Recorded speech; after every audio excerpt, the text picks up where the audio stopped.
Welcome to Ask a Therapist, a show where qualified therapists stop by to answer all your questions.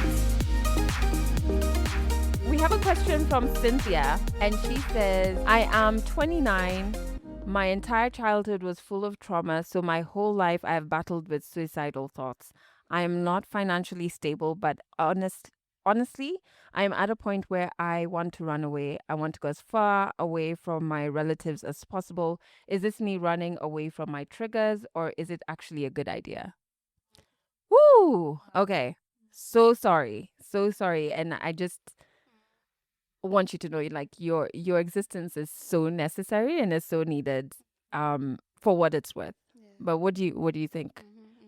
Yes, first of all, I'd just like to repeat what you've said. Yeah. We are here for a reason, and it's okay for you to be here. You need to be here, secure.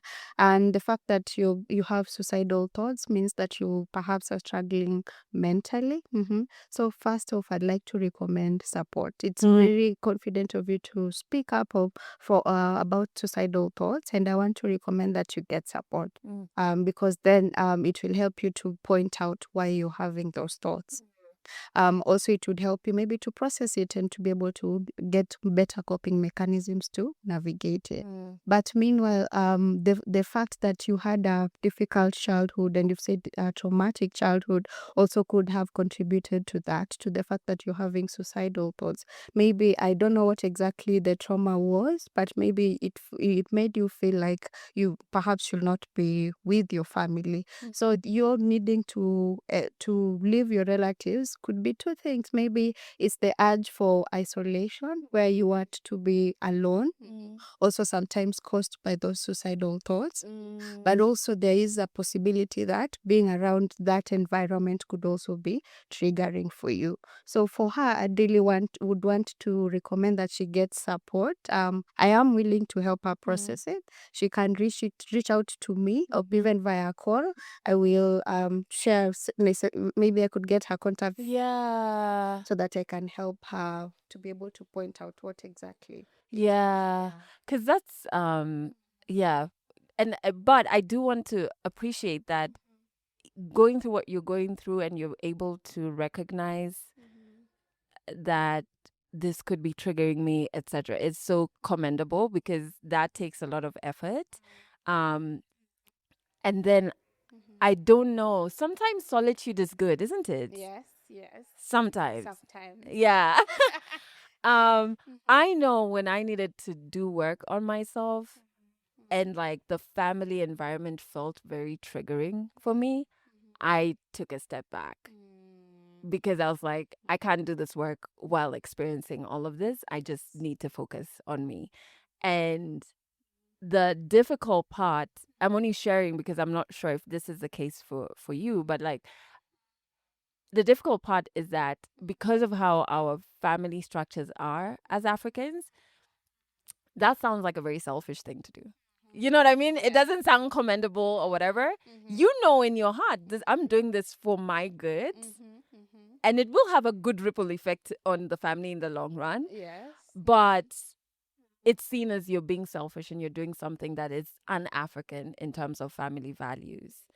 And so I think it's okay to feel guilty if you are thinking of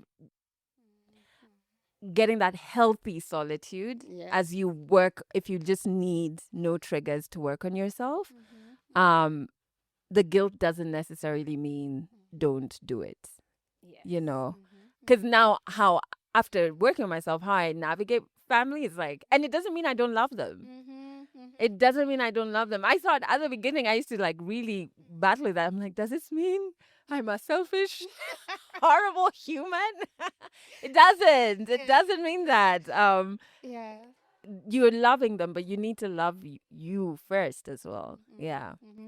What do you mean by healthy solitude? Maybe you can clarify that for her. Oh, I'm not sure what it is. I think my solitude was healthy. So I'll describe my solitude. It was like taking time away from many people so that I could focus on myself to figure out um, what I like, what I dislike, where do I want to live, where do I not want to live, what are my goals for myself, what are my ambitions, um, what's important to me? What are my values? Who is Adele? First and foremost, that was like the first. It's like, who is this chick? Because what I felt is I was living a lot that was influenced by my family, which wasn't coming from a bad place, but it just didn't feel true to me. And so something as little as figuring out my morning routine. You know what I mean? Like, I live alone. What do I like doing in the morning? What do I not like doing? What do I like eating? Do I like cooking? No, I don't. You know what I mean? I felt like that time was so important. And now I can come back into the spaces that I had withdrawn from a more stable person, because like I'm now clearer. So, like even with dreams and ambitions, many African families this happens. You have that aunt who'll say one liner that will have you question, should I be starting this business? Should I? But now that I did that work, right? You can say whatever. I'm just like, anyway, whatever. I'm not listening to you. You know what I mean? Yeah. So things don't trigger you as much, at me as much, because I have now taken that solitude for me was to figure me out. It wasn't wallowing. There was a lot of like therapy. What are you eating? Are you moving your body? I mean, it's still ongoing now, right? Deconstructing a lot. It's almost like a boot camp. But you're the only one there. Is that healthy? Is that healthy solitude? One thing that you mentioned that shows it was healthy is the fact that you continued with friendships. Yeah. So it's not completely isolation. Yeah. Yeah. It is you taking care of yourself. Yeah. In that situation, then it is okay for you to do that. So it's unhealthy if it's complete isolation. Yes. From all. Yes, from everyone, including the healthy relationships that you have. Because depression could make you want to isolate. So that you have these heavy thoughts, negative thinking. While if you have them on your own, then it is very difficult for you to pull yourself out of depression. Yeah. That makes sense. Like, that's something. So healthy solitude doesn't pull you away from your healthy relationships. That's wonderful. Yeah. I stumbled into it. It's just like, I just need to breathe. I need to breathe.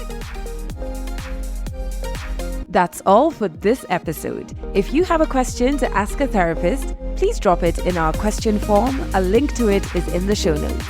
Catch you next week for the next episode of Ask a Therapist.